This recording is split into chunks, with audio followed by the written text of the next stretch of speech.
Starting off with these tofu sausage breakfast sandwiches. They are 357 calories each and 29 grams of protein. They're pretty simple to make. We're going to start off by making the sausage. Once you make the sausage, the whole thing's pretty simple. I use this sprouted chickpea flour from Thrive Market in basically all these recipes today. What we're going to need here is some textured vegetable protein, which I get from Thrive Market as well. It's the Bob's Red Mill brand. We're just going to activate that with some hot water and then add in all of our wet ingredients. So what we're adding in here is some liquid smoked soy sauce, and then we're also going to be adding in some spices like nutritional yeast, some salt, paprika, and a little bit of fennel and some other sausage type spices. We're just going to stir together all our wet ingredients. If you want, you can add a little bit of maple syrup into this. When I make the patties and just eat them on the side, I don't put maple syrup in it because I like to dip them in maple syrup. But if you want it to have more of a maple syrup flavor, just add in a little bit. And then we're going to add in our oats, our chickpea flour, and just combine all of that until it looks like this. So I do this in my air fryer since I live in a tiny house. I don't have an oven. I just put some parchment paper in there and then roll these into little balls and just press them into patties. Since these are oil free, they're not going to stick on the parchment paper. And this recipe will make about 5 small sausage patties. I bake these in my air fryer for 15 minutes on 360 degrees, but I will also put oven instructions down below for you guys as well. While that is cooking, we are going to make the tofu eggs. I like to use this high protein tofu because you don't have to press it. It's super firm, so it doesn't have a lot of excess water in it. We're just going to cut this into 3 little chunks so that they're not too thick but also not too thin. And then what I did was I just took a cup so that I could make a round tofu egg patty. You just want to press it through the tofu until it separates, and these are perfect for the little breakfast muffins that we're going to be using for this recipe. So to make this really bougie, you do not have to do this. I don't do this whole process every time, but this is kala namak. It's black salt. It has high sulfur in it, so it actually really smells like eggs and makes things taste like eggs. If you combine that with a little bit of turmeric, paprika, and some soy sauce, I just made like a little paste and basically just kind of put it on the tofu patties to give it some color and the flavor of an egg. You don't have to do that. Like I said, I don't do that all the time. Sometimes I'll just sprinkle the kala namak on it, and that's good enough. We're going to be using these Ezekiel sprouted muffins, and what I like about these is that they're whole grain, they're super healthy. This whole recipe is oil free, so this one is an oil free version. I put avocado in it for me. Derek really likes to have melted cheese on his, so I just used some of the chow cheese from Field Roast, threw that on there for him. Once our breakfast patties are done, they're going to look like this. They're really good, you guys. Try and make them. Even if you don't make the sandwich, make these breakfast patties. They're legit. We're just going to put those on there, and then what I did is I just popped them back into my air fryer for a few minutes to make everything kind of crispy and make the cheese melt together. Next, we're going to be making this high-protein banana blueberry bread. It is 216 calories per slice and 13 grams of protein. So if you had 2 of them for breakfast, you have about 400 calories and 26 grams of protein, which is really great. To make this, we're going to need 2 mashed bananas. I had frozen bananas, so I just took them out of my freezer and let them sit. Some chickpea flour, some oats, baking soda and baking powder, a protein powder, which I use a vanilla protein powder that's sweetened with stevia.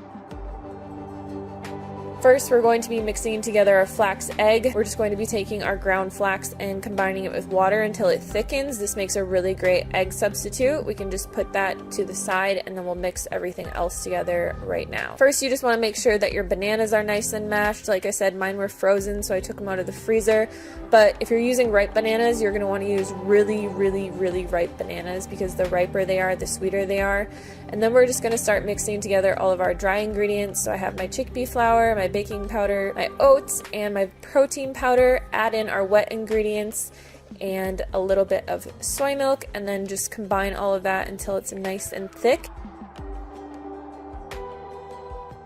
This next step, you can really add whatever you like into this. I like blueberry banana bread, that's my favorite, but if you really like chocolate, you could add in chocolate chips, some powdered peanut butter for some extra protein, and a little bit of peanut butter flavor. Really just add in whatever you like to this. You could put in some almonds or chia seeds or some nuts. I have these little baking trays that are non-stick, and again, I have to use these because I don't have an oven, so I'm putting this into my air fryer, but feel free to use a normal loaf pan that you would use just for any kind of banana bread. We're just going to be putting that into our loaf pan. Make sure that they are non-stick. If they aren't, you might want to spray it with a tiny bit of olive oil just so it doesn't get super stuck. And then what I like to do is I like to put a little bit extra blueberries on top because when they cook, they look really cool and it just kind of gives it a nice decorative look. And then I also like to add some coconut flakes on top as well. Then we're just going to bake these for about 30 to 45 minutes. You're really going to have to watch these and do the toothpick method to make sure that it's coming out clear. Before you cut it, make sure that you let it cool completely. I just threw these in the fridge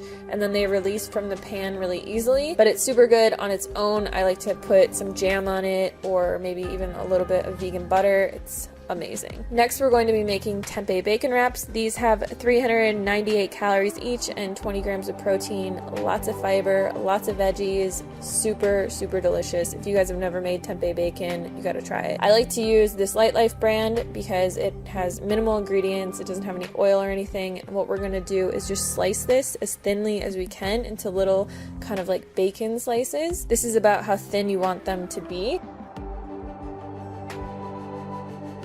In a bowl, we're going to add in some tamari, which you can substitute soy sauce or coconut aminos if you want, a little bit of liquid smoke, some maple syrup, and then some garlic powder, and just whisk all of that together. And then we're just going to be putting our little tempeh strips in here and letting it marinate for a little bit. So what I did was I cooked this in a pan. I wouldn't recommend this unless you have a really good nonstick pan.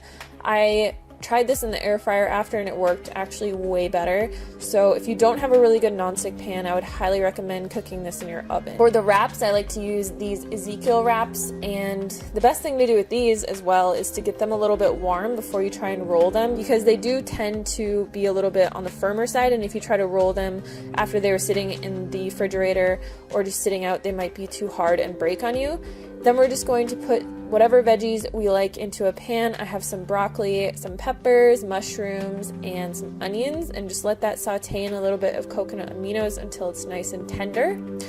This feta cheese, you guys, oh my god, I'm obsessed with it. If you have this feta cheese in your area, I highly recommend trying it. You can skip the cheese in this recipe. You could put avocado on here, you could put some hummus on here, or you could use any other kind of vegan cheese that you like, and then just add in whatever kind of other veggies you had. So I just had some tomatoes that I added in there, put everything together, and just wrap that up nice and tight. And these are so good. Oh my god. I made 4 or 5 of these wraps in advance and just kept them in my fridge, and I would just grab them after the gym and eat them. So good.